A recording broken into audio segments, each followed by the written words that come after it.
Hace unos días se realizó acá en Córdoba, en Villa Giardino, el encuentro de las iglesias bautistas de todo el país. Y el tema central, que no fue planeado, pero fue como una reacción, fue ¿qué va a hacer la iglesia después de la pandemia? Todas las iglesias han sido golpeadas por la pandemia y de hecho uno ya está como olvidado. Yo me doy cuenta que uno está olvidado de hace 2 años nada más, que hubo un tiempo donde no podíamos salir a la vereda. Y es una cosa tan rara porque cuando estábamos, si ustedes se acuerdan, por lo menos a mí me pasaba así, cuando estábamos era como que habían dado un feriado, una cosa así. Y estábamos pendientes y qué pasó, qué pasaría, y el miedo de contagiarse, y hubo una avalancha de emociones que nosotros no alcanzamos a ver, que impactaron en nuestra vida, que nos afectaron, sea cual sea nuestra postura sobre las cosas, de todas maneras eso nos afectó y nos afectó profundamente. De hecho, aumentaron los casos de depresión, aumentaron los casos de personas que dejaban de atenderse de los problemas regulares, diabéticos, de personas con cáncer, que dejaron de atenderse por el miedo. ¿Se acuerdan la vestimenta del personal de salud y las entradas en los hospitales por una emergencia, por otro lado, con COVID, sin COVID, sospecha de COVID, el documento, la aplicación? Fue un tiempo duro. ¿Cómo afectó eso a la iglesia?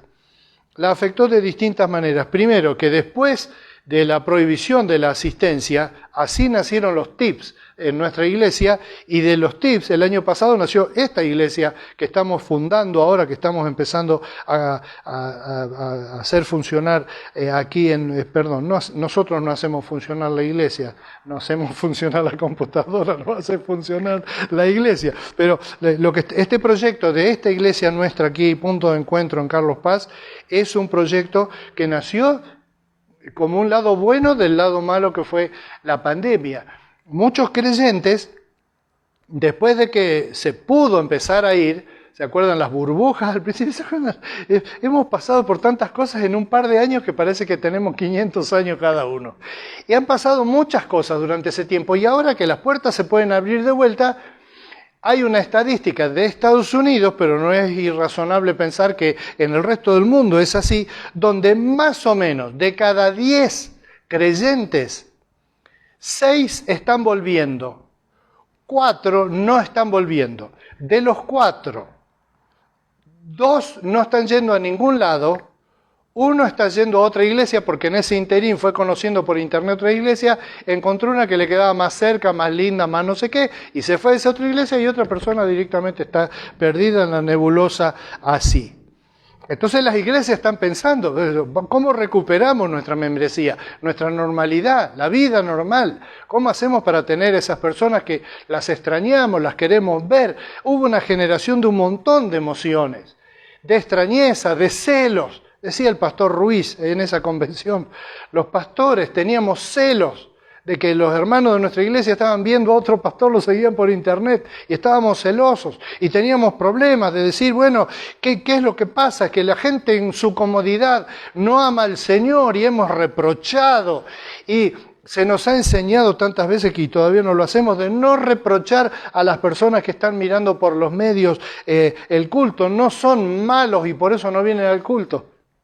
En serio, yo lo creo. Yo también soy así. Yo estoy asistiendo a varios cultos entre semana para ver cómo están, son gente querida y uno pispea. Y eso es normal y va a ser normal de acá en adelante. Y eso nos obliga a replantearnos todas las cosas. Y esto fue lo que se llama normalmente una crisis. Es decir, un crash, chocamos. Ahí está el auto, chocamos, nos bajamos y empezamos. Pero mirá cómo me dejaste la trompa, escuchame, ¿dónde venías pensando vos? Pero no te fijaste, y ahora, ¿sabés lo que va a hacer esto? ¿Tenés seguro? ¿Se dan cuenta? El choque ya está y el choque sigue estando, está ahí esperando que haya reacción. Y entonces después, ¿qué habrá que hacer? Habrá que ver los papeles del seguro, habrá que hacer la denuncia donde corresponde, habrá que pedir 3 presupuestos, habrá que llevarlo al taller. Es un incordio todo eso que pasa, pero ¿Cuál es la otra alternativa? Que no haya choque, que no haya... Ya está el choque, está todo abollado, los vidrios están caídos en el piso, la pandemia ya pasó. Las personas aprendieron a manejar Zoom, las viejitas. Mi suegra, no quiero que... Mi suegra que está mirando esto en Buenos Aires, ahora maneja el teléfono. Maneja el teléfono, ve estos programas, sabe cómo volverlos a pasar, sabe cómo pasárselo a sus amigos. Para mí fue una experiencia realmente linda, muy maravillosa, la de los tips, porque ahora mismo hay gente que lo está reenviando a otras personas. Personas que hace 3 años no manejaban el teléfono nada más que para hablar. Y entonces, el creyente, como si Jesús mismo estuviera, realmente Él es el motor de la iglesia cristiana, ¿no es cierto? Él es Cristo, es aquel a quien predicamos y a quien obedecemos aún en la forma de predicar. Cristo tiene una actitud sobre todas las cosas que es de recomposición, de restauración, de salvación. Lo que voy a predicar ahora esta noche es justamente la esencia de la doctrina de la redención. Chocamos, pero el Señor nos repara. Yo quiero leer un texto que está en Lucas 22, 31 y 32. Lucas 22, 31 y 32. Pedro había chocado, usando la figura que yo estoy usando ahora. Pedro había chocado. Chocó, se fue a la banquina, chocó, volcó, se le prendió fuego el auto, no le quedaba ni el auxilio. Si ustedes recuerdan, en el último tiempo, Pedro, después que Jesús le dijo que lo iba a negar antes que cante el gallo, lo negó, lo volvió a negar la tercera vez, lo maldijo y ahí cantó el gallo. Y después se tuvo que ver él, comer todo ese espectáculo de la muerte de Cristo. Lo llevaron, se burlaron de él, hicieron lo que quisieron con él, lo llevaron a la cruz y terminó muriendo. Y después resucitó, pero hasta que resucitó, Pedro venía en una bajada hasta el piso. ¿Te imaginas la cara de Pedro cuando Jesús resucitó y apareció a los discípulos? ¿Con cara de qué? ¿Qué hacía él? ¿Con cara de qué miraría a Jesús? ¿Te imaginas a Jesús mirando, como siempre, a los discípulos? ¿Cómo era la cara de Pedro cuando miraba para el lado de él? Me imagino que Pedro estaba todo el tiempo mirando así, como que estaba haciendo algo, disimulando. Porque no sabía con qué, no quería perderse a Cristo resucitado, tampoco se animaba a decir nada. Si ya todo lo que había prometido se le había venido abajo. Jesús lo llamó a Pedro. Jesús lo llamó a Pedro. Jesús lo llamó a Pedro. Es muy importante esto. No es Pedro que volvió a Jesús, es Jesús que volvió a Pedro. Y le dice así: Simón, Simón, mira que Satanás ha pedido zarandearlos a ustedes como si fueran trigo. ¿Conocen la maniobra de zarandear el trigo? La verdad no. En la antigüedad todo el mundo sabía, nosotros hoy día no. Nosotros no tomamos el trigo de las plantas y le sacamos el grano y lo zarandeamos para que caiga la tierra y el polvillo y la cascarilla y nos quede el grano en un cernidor. Cernimos a veces la harina para espolvorearla, pero no es tan común ahora como era antes en nuestras propias casas también. Pero ellos que molían el trigo, lo molían en esos molinos de piedra o en molinitos pequeños con un martillito. Ese trigo se sacudía y entonces las partes que todavía estaban sin moler flotaban, digamos, se van para arriba y el polvo para abajo. Entonces podría, con un colador, que por supuesto sin máquina y sin alambre en la antigüedad eran muy primitivos, podía hacer que escurra la harina que ya más o menos estaba para usar, de lo que había que seguir dándole machaque. Bueno, esa maniobra de zarandear, o la maniobra de zarandear, permiso, voy a usar esto, como para que entre más en el mismo contenedor. ¿Vieron? Con los granos pasa eso, vos tenés arroz o maíz o algo así, es más fácil en casa que haya arroz que no maíz, pero ponele. Si vos lo echás así, después si vos lo golpeás así, lo zarandeás, se hunde. Y una técnica que tenían los comerciantes de la antigüedad era cuando vendían el trigo. Los pícaros volcaban el trigo de una bolsa en una medida que tenían. ¿Cuánto quiere, maestro? Bueno, deme algo. Y entonces ellos le ponían ahí y agarraban, a ver, abra la bolsa, y ¡pum!, se lo tiraban en la bolsa. Y las mujeres medio pícaras le decían, no, a mí zarandémelo bien. Entonces, el tipo hacía así y entraba un poquito más, un 10% más. Entonces le volvía a echar así, ¿está bien ahí, señora? Bueno, que tiene vuelta, ¿eh? Mire, que no va a conseguir mejor precio que acá. Sí, pero zarandémelo. Zarandeo acomoda las cosas. El zarandeo saca lo duro para arriba, lo que le falta moler sale para arriba. Pero esa acción de zarandear, ¿qué quiere decir? Someter a algo, a una cosa más o menos violenta, sacudirla, hacerla reaccionar, darle un cachetazo, es lo que Jesús le dijo a Pedro que Satanás había pedido para hacerles, dice, por todos los apóstoles, como si fueran trigo, un zarandeo. Pero yo he orado por ti, para que no falle tu fe, y tú, cuando te hayas vuelto a mí, fortalece a tus hermanos. Yo quisiera que viéramos cómo el Señor tenía en claro que en ese choque que Pedro había tenido, en esa caída, en esa, no sé cómo decir, nosotros en la vida nuestra, todos nosotros tenemos momentos donde nos hemos ido a la banquina. A veces volvemos fácil, a veces volcamos después. No todas las crisis de nuestra vida como hijos de Dios son iguales, y algunas crisis son demasiado serias al punto que uno llega al momento de pensar, bueno, ya está, ya no, de esta no salgo, ya con qué cara lo miro al Señor, ¿cómo me pongo a orar, Padre nuestro que estás en los cielos? ¿Con qué cara? ¿Con qué cara? Bueno, el Señor sabe todas las cosas, y aún la vuelta a esto que estamos hablando, ¿no?, de la vuelta a la normalidad de la iglesia, es una crisis muy grande donde el diablo nos ha zarandeado, porque nos ha sacudido en muchos órdenes, ¿no? Y yo ya mencioné la salud y mencioné la asistencia a la iglesia, pero las amistades fueron afectadas, los divorcios aumentaron, porque eso de que el marido está trabajando todo el día afuera y vuelve a la noche y arreglan, cenan juntos y esto y lo otro, es una estructura que mantiene la casa más o menos organizada artificialmente. Pero cuando estás obligado a estar todos ahí, están, mami, quiero la computadora, nene, es la única que tenemos y yo tengo que trabajar con la computadora. Una mamá que yo escuché hacía así, los chiquitos hacían los deberes y hacían uno en una hora el Zoom de la escuela, otro en otra hora el Zoom de la escuela el otro en el Zoom no sé qué. Después querían jugar y después al último, ella cuando los bañaba a la noche y los mandaba a dormir, como a las 10 de la noche, ella se sentaba y ahí hacía su trabajo en la computadora.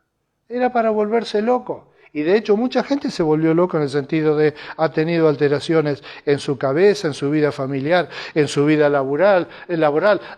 Aparecieron un montón de cosas muy creativas, gente que salía a vender el take away, a salir a vender por delivery, que no hubiera ocurrido si no fuera porque hubiera habido este choque muy grande. Y en lo espiritual nosotros no podemos esperar que nuestra vida espiritual no haya sido afectada por eso. ¿Dónde está Dios?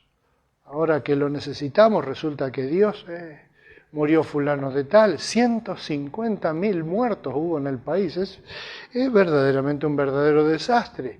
Ya nos olvidamos, por supuesto. Ahora estamos pensando en Ucrania y les aseguro que dentro de un mes o dos ya vamos a estar olvidando el tema Ucrania. Va a pasar así a la parte de atrás de nuestra cabeza y poco a poco vamos a ir enfocándonos más en el tema mundial. En este año hay mundial y el mundial oculta gran parte de la realidad a nuestro alrededor. Bueno, así somos. Dios nos ama y Dios sabe, como muestra este texto acá, en primer lugar, que hay una guerra espiritual. Yo no sé cómo decir esto porque la palabra guerra espiritual en muchos ambientes evangélicos se la usa como un estereotipo, con un estereotipo. Siempre hacen las mismas declaraciones, hacen las mismas cosas, etc. Y yo creo que mucho de eso hay que sacar como la paja del trigo para entender bien cómo es y volver otra vez a la doctrina bíblica. Pero sí es cierto que, como si fuera que estamos en una obra de teatro, atrás nuestro, en el escenario, el decorado que nos rodea, el entorno que nos rodea, es un entorno donde el diablo se maneja. Fíjense ustedes en esa figura de entorno. Dice, el diablo anda como un león rugiente alrededor de nosotros. Esa cuestión de que siempre hagamos lo que hagamos, estemos en el momento que estemos, aún dentro de la iglesia, en el medio del culto, ahora mismo, mientras estamos pensando, tenemos el run run de ese ambiente espiritual que, por supuesto, no desea que nosotros sigamos la palabra de Dios ni la guía del Espíritu Santo, de ninguna manera, no lo quiere. Si Él puede estorbarlo, lo va a hacer. En la creación de nuestra iglesia, yo estoy avergonzado por lo que pasó esta noche, me olvidé el cargador y tenemos problemas así. Pero la verdad es que yo estoy esperando esto desde antes de que empezáramos. Yo sabía que iba a venir alguna cosa. No porque esto sea, no porque Satanás me hizo olvidar. Me lo olvidé yo y es culpa mía. Pero también es cierto que todas estas cosas generan una presión que el diablo aprovecha para subirse arriba y saltar arriba de eso, tratando de eliminar el impacto que puede tener Dios en mi propia vida y en mi corazón y hacerme vivir una vida llena de gozo y de alegría. Dice, el diablo, si nosotros no lo dejamos, no lo hace, pero si lo dejamos nos quita el gozo. Nosotros podemos estar contentos de que Dios nos ama, que está con nosotros, hablamos con Él, Él es mi mejor amigo, sí, fenómeno, pero eso te lo puede quitar, por ejemplo, ¿qué? Chocando. Digo, justo tenemos un taxista hoy acá con nosotros, me quedé fijado con eso que le debe doler a él, ¿no? En la billetera, le debe doler. O sea, ¡ay, me raspaste, cachito, fíjate! Bueno, en nuestra vida, en nuestras cosas de todos los días, debemos ver esto que Jesús vio de Pedro. Jesús no le dijo, sí, Pedro, yo entiendo que vos no tenés responsabilidad porque esto es obra del diablo. No dijo así. Pedro tampoco, porque Pedro sabía que fue el que echó la macana, fue él, es su responsabilidad. Y una cosa característica de los hijos de Dios es que asumen su responsabilidad, sin temor delante de Dios. Le dicen al Señor, perdóname, nuestro pastor en la iglesia esta mañana dijo una cosa que a mí me pareció bárbaro, hay que orar con sinceridad. Cuando metiste la pata, va y le decía al Señor, Padre, metí la pata, es culpa mía, sí lo hice, está mal y lo hice yo lo reconozco. En vez de empezar con, sí, porque tú sabes que somos débiles, etc. No, a Dios no hay que irle con eso, porque Él conoce este trasfondo, que es, yo estoy acá y es mi responsabilidad, pero estoy en un entorno donde el diablo, si puede, aprovecha y me tironea, me hace cosas, me dice cosas. Es como hacen las hinchadas en el fútbol. Las hinchadas de las cabeceras de las cabeceras de la cancha, es decir, atrás de los arcos, tienen una función muy importante, que es desmoralizar al arquero o al otro, porque cambian en medio tiempo, cambian, ¿no es cierto? Entonces cambia su función, pero siempre es, atrás de cada una de las cabeceras hay gente que va a tratar de quitarle el valor, el coraje o distraer al arquero. Al arquero le gritan cosas horribles, tratan de hacerlo atender, le pegan un grito en el momento que va a salir la pelota, cosa de que su cerebro intente procesar esa otra señal y que le hagan un gol. O al revés, si es el equipo si es el equipo que está atacando, va a tratar de desmoralizar al arquero. Pero si el equipo que está atacando, a ver cómo era... Si ellos quieren que el equipo de ellos están ahora atacando al lado donde ellos están, van a querer desmoralizar al arquero, pero darle valor a los que, dale, vamos, bien, vamos. Y si es al revés, que están atrás de su arquero, le van a silbar al que patea en contra del arquero. Y van a tratar de hacer lo que fuera, incluso llevan silbato. ¿Ustedes vieron eso? Llevan silbato. Entonces, por ejemplo, está el jugador nervioso que está por patear, ¡pip! Pitan. Entonces, porque producen esos quiebres que se llama zancadilla. No sé si todavía se usa eso. Cuando yo iba a la escuela era la zancadilla. Es decir, la persona va caminando y si vos le cruzás, lo enganchás con el zapato, no se debe estar viendo la cámara. Vos enganchás cuando él levanta el pie él queda sin poder apoyarlo de vuelta y se cae al piso. Eso se llama zancadilla. El diablo es experto en zancadilla. Quizá una tontería, porque vos decís, ay, y él te das vuelta y él le dice, ay, discúlpame, no te vi. Mentira, te estaba queriendo hacer tirar al piso. Ay, Jesús sabe. La otra cosa que Jesús hace acá, se ve clarito, es que es una frase para nosotros, ¿no? Dice, yo he orado por ti para que no falle tu fe. ¿Qué es la actitud de Jesús sobre el creyente que chocó? Ora por él para que no le falle la fe. Mira que es interesante esto. Nosotros pensamos, ahí está Jesús diciendo, otra vez, siempre el mismo, ¿cuándo va a aprender? Es lo que mi padre hubiera hecho, pero no Jesús. Jesús está orando diciendo, ay Señor, Padre, al Padre, que no le falle la fe. Fortalecele en su fe, a través del Espíritu Santo, dale que su fe se fortifique. Y efectivamente la fe, dice en la palabra, lo dice tantas veces, que nosotros no lo queremos escuchar simplemente porque no queremos tener pruebas. Nosotros no nos gusta la prueba. Pero ya que no nos gusta la prueba, pero de todas maneras va a venir, valdría la pena ver que el Señor sabe que vamos a pasar momentos difíciles, siempre, pero que es importante que no nos falle la fe. Y la otra cosa que ocurre acá, que Jesús muestra como una prueba de su gran amor, que es maravilloso, dice, y tú, cuando te hayas vuelto a mí, fortalece a tus hermanos. Le vuelve a insistir en la misión. Cuando Jesús llamó a Pedro, Pedro era pescador industrial, digamos, es decir, trabajaba de pescador. No era aficionado a la pesca, no había en la antigüedad, la gente pescaba para comer o para vender el pescado. Pedro era de esos. Jesús lo llamó, y es muy lindo como es el llamamiento de Pedro. Pedro llamó a sus hermanos, pero uno de los hermanos de Pedro le dijo, mira, este me parece que es el Cristo, y lo hizo ir. Ya lo conocían, sabían algo de él, pero fueron, y Jesús entonces los incorporó al grupo de los apóstoles desde el principio. Después Pedro estuvo con Jesús viéndolo hacer cosas maravillosas. Y Pedro fue el que declaró en esa declaración tan preciosa, tú eres, cuando Jesús preguntó, ¿quién dice la gente que soy yo? Y ustedes, ¿quiénes dicen que soy yo? Que Pedro dijo, tú eres el Cristo, el Hijo del Dios viviente, papá. Está claro. Y está claro el ministerio que Jesús le dio. Los mandó de 2 en 2 a predicar, echar fuera demonios por las ciudades, iban, recorrían. Él tenía un llamamiento de Jesús. Pero después de haberlo negado con maldición, con la boca sucia, como la de un carrero, ¿qué queda de ese llamamiento, de ese trabajo, de ese apostolado? No queda nada. Salvo una cosa, que el que lo llamó no cambió su mente. Él sabía que eso iba a pasar con tanta precisión. No sé si ustedes observaron eso.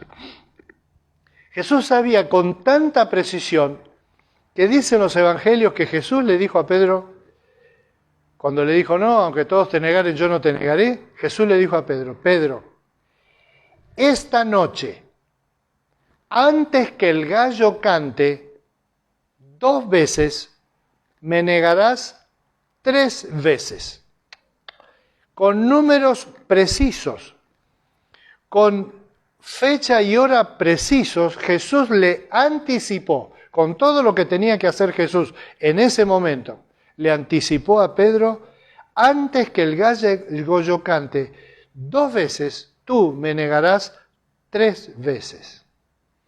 De manera que cuando Pedro escuchó cantar al gallo, lo que él supo es que Jesús no estaba diciendo una metáfora elíptica, así, una ilustración. Estaba diciendo, te conozco hasta el último detalle. Y entonces cuando lo vio fracasar estrepitosamente, Jesús no dijo, ¿cómo me fracasaste? Sino, bueno, ya sabíamos que esto iba a pasar, ¿no es cierto? Pero ahora, mirá lo que tengo para vos. Una vez que vos te hayas vuelto a mí, ayuda a tus hermanos. ¿Cómo es que dice? Fortalece. Ayuda a fortalecer a tus hermanos. Seguramente a nosotros no nos va a costar, quiero decir, mucho, ver que Jesús quiere que nosotros seamos elementos, nosotros, no los pastores, nosotros, todos nosotros, seamos personas que tienen la misión de fortalecer a los hermanos. Nosotros usamos la palabra en la iglesia evangélica, usamos la palabra hermanos para referirnos entre la gente de la misma iglesia o de iglesias hermanas. Usamos ese término hermano. En el contexto de la Biblia, hermano era otro judío. Era hermano en el sentido que usamos a veces en la calle, hermano, mira cómo me dejaste el auto. En ese sentido, de hermano como somos de la misma población. Y efectivamente nosotros los hijos de Dios somos de la misma población. Es decir, nosotros somos personas que como Pedro, capaz que un día la invocamos y decimos una declaración de fe maravillosa. Tú eres el Cristo, el Hijo del Dios viviente, y dentro de unos días nos apuran, corremos riesgo, no sabemos bien qué hacer y terminamos negando a Cristo y para no dejar el brazo a torcer, seguimos hasta que cuando nos damos cuenta estamos con la boca llena de porquerías y diciendo lo que no en el fondo no queremos. Pero ya lo dijimos y ya está dicho y ya metimos la pata y ahora ¿qué hacemos? Para saber que nuestra esperanza no está en qué buenos somos o en qué buenos podemos ser, sino en qué bueno es Jesús, que está con nosotros todo el tiempo y está esperando que nosotros, entre nosotros, seamos así. Cayó mi hermano. Acá hay un hermano que ha caído. Acá hay un hermano que queda en la casa porque es más cómodo, te queda en casa, ¿viste? Usted lo ves como ve un partido, podés cambiar de canal o ver los tangos como hacía mi papá cuando, ¿se acuerdan un programa de tangos que había en la televisión en blanco y negro? Y mi viejo entonces decía, mira, cuando estaba D'Arienzo, decía, mira, bajale el volumen, decía, bajale el volumen. Entonces bajaba el volumen y estaba D'Arienzo y se arrimaba así a los músicos o al del piano y le hacía. Y transmitía un mensaje, un entusiasmo, don Juan D'Arienzo, en los gestos, en las miradas, era eléctrica esa comunicación, además de la música de la orquesta de Juan D'Arienzo, que muchos de ustedes conocen, ¿no es cierto? Se puede transmitir, yo puedo tener esa actitud para alentar a mi hermano, al que está caído, no ir a decirle, che, estás caído, uy, qué caído que estás, más abajo no podés llegar, sino para decirle, mira, ahora cuando pase esto, sabe que Jesús está queriendo rellamarte. Una persona más madura, una persona más humilde, una persona más experimentada, porque la idea que yo tenía desde el principio de que vos podés servir para alentar a mis hermanos, se mantiene todavía en pie. Pongámonos en pie nosotros. Bueno, los que están en la casa, si tienen la oportunidad, si estás en la posibilidad de hacerlo, poné la mano en tu corazón. Y decirle al Señor lo que decida tu corazón. Si fueras Pedro,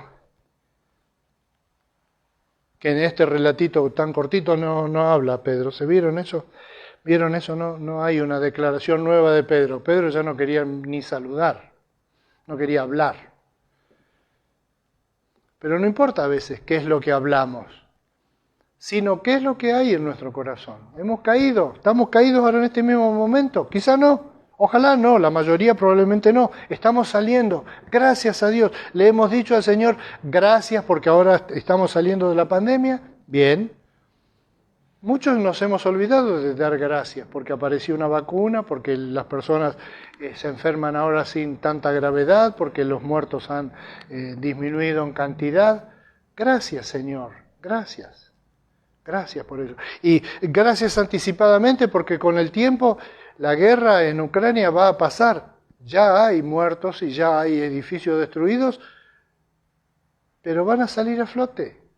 Y el problema es que en el mundo hay un montón de cosas que están mal y el punto es, yo estoy tratando de levantar a los caídos de lo que fuera, del desánimo, de lo que fuera. O yo mismo soy un cliente que está todo el tiempo demandando ser entendido, ser apoyado.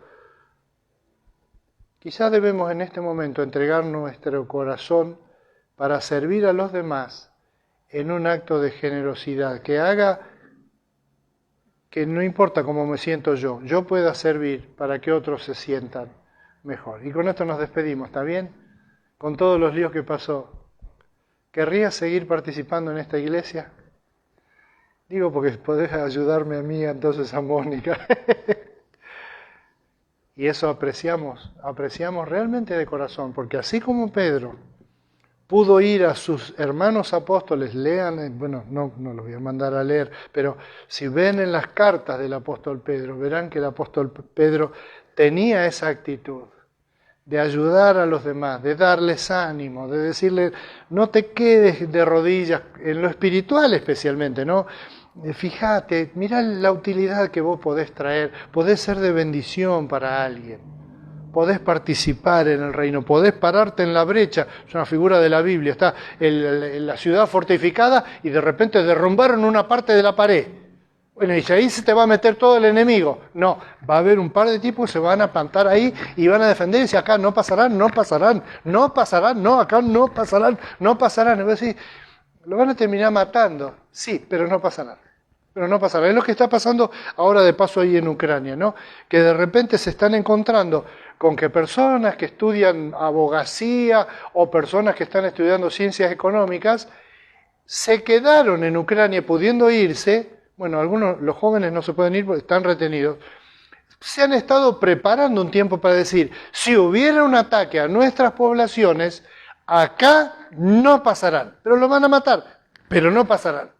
Y entonces ustedes ven cómo evoluciona esta guerra, que el propio Putin, que es el malo de esta película, digamos la verdad, se sorprende de que de repente encuentra este tipo de persona, la persona que dice, no, acá no, esta es mi tierra, acá no pasarán, pero te van a matar. Sí, pero mientras yo pueda, no pasarán, no van a pasar, y no van a pasar. ¿Se acuerdan el joven chino en la plaza Tiananmen? Se plantó delante de un tanque de guerra y entonces el tanque de guerra lo quería esquivar porque no podían pisarlo, que eran las ganas que tenían de pasarle por arriba, pero no lo podían pisar porque lo estaban filmando todo el mundo.